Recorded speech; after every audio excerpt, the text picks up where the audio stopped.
روایت ہے صحیح بخاری اور صحیح مسلم کی۔ نبی کریم صلی اللہ تعالیٰ علیہ وسلم نے جب قریش مکہ کے ساتھ حدیبیہ کے مقام پر صلح فرمائی تھی تو صلح حدیبیہ کی دستاویز، صلح حدیبیہ کی شرائط حضرت علی کرم اللہ تعالیٰ وجہ الکریم نے اپنے ہاتھ سے لکھی تھی۔ تو حضرت علی رضی اللہ تعالیٰ عنہ نے لکھا کہ یہ وہ صلح نامہ ہے جو محمد الرسول اللہ صلی اللہ علیہ وسلم نے قریش مکہ کے ساتھ فرمایا ہے۔ جب حضرت علی نے یہ لکھا تو قریش مکہ کہنے لگے کہ یہ محمد کے بعد جو رسول اللہ ہے یہ نہ لکھو، کیونکہ ہم تو آپ کو اللہ کا رسول مانتے ہی نہیں۔ اگر ہم آپ کو اللہ کا رسول جانتے اور سمجھتے تو پھر ہم آپ سے لڑائی کیوں کرتے؟ لہذا یہاں لکھو محمد بن عبداللہ، اور یہ رسول اللہ کا لفظ مٹاؤ، ورنہ ہم اس پہ راضی نہیں ہوں گے۔ نبی کریم صلی اللہ علیہ وسلم نے فرمایا کہ اس بات میں کوئی شک نہیں کہ میں اللہ کا رسول ہوں، اور اس میں بھی کوئی شک نہیں کہ میں عبداللہ کا بیٹا ہوں۔ فرمایا کہ اے علی ایسا کرو کہ یہ رسول اللہ کا لفظ مٹا دو۔ تو حضرت علی کرم اللہ تعالیٰ وجہ کریم نے عرض کیا، قال لا، عرض کیا کہ نہیں یا رسول اللہ، واللہ لا امحو کا بدا، اللہ کی قسم یہ کبھی ہو ہی نہیں سکتا کہ میں اپنے ہاتھ سے یہ لفظ مٹا دوں۔ حالانکہ رسول اللہ صلی اللہ علیہ وسلم کا حکم تھا کہ یہ لفظ مٹا دو، لیکن انہوں نے یعنی حضرت علی کرم اللہ وجہ کریم نے اس کو خلاف ادب سمجھا، لہذا قسم کھا لی کہ میں کبھی بھی یہ لفظ اپنے ہاتھ سے نہیں مٹاؤں گا۔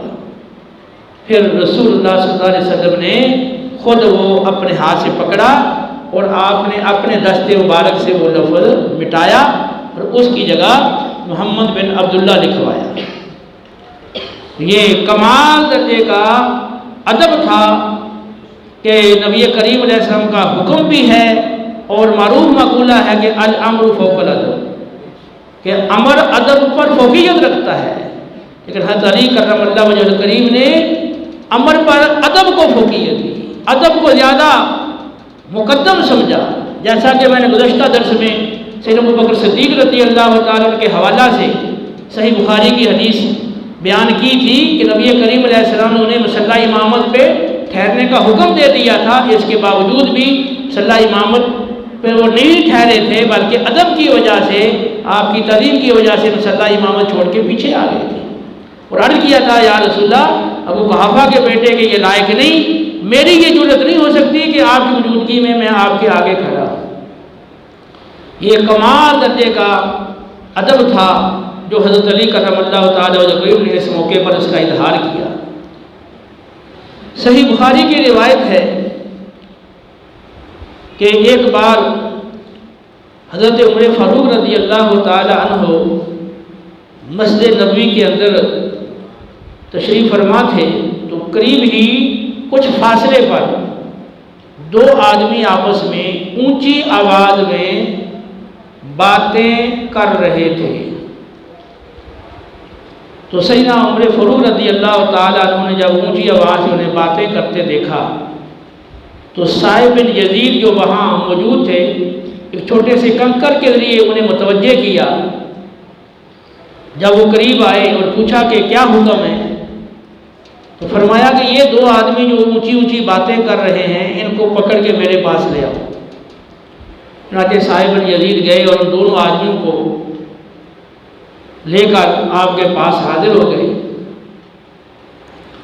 سیدنا عمر فاروق رضی اللہ تعالیٰ عنہ نے فرمایا کہ تم کس قبیلے سے تعلق رکھتے ہو اور تم کہاں رہتے ہو؟ انہوں نے کہا کہ ہم طائف سے آئے ہیں، جو طائف کا علاقہ ہے ہم وہاں سے آئے ہیں۔ سیدنا عمر فاروق رضی اللہ تعالیٰ عنہ نے کہا کہ تم رسول اللہ صلی اللہ علیہ وسلم کی مسجد میں اپنی آوازوں کو اونچا کرتے ہو؟ اگر تم مدینے کے رہنے والے ہوتے تو میں تمہیں سزا دیتا۔ تو چونکہ وہ دور کے علاقے سے آئے تھے اور آپ صلی اللہ علیہ وسلم کی مسجد کے آداب سے واقف نہیں تھے، تو اس لیے آپ نے انہیں چھوڑ دیا۔ تو فرمایا کہ اگر تم یہاں کے رہنے والے ہوتے تو میں تمہیں سزا دیتا۔ یعنی رسول اللہ صلی اللہ علیہ وسلم کی مسجد میں آوازوں کو اونچا کرنے کی اجازت نہیں۔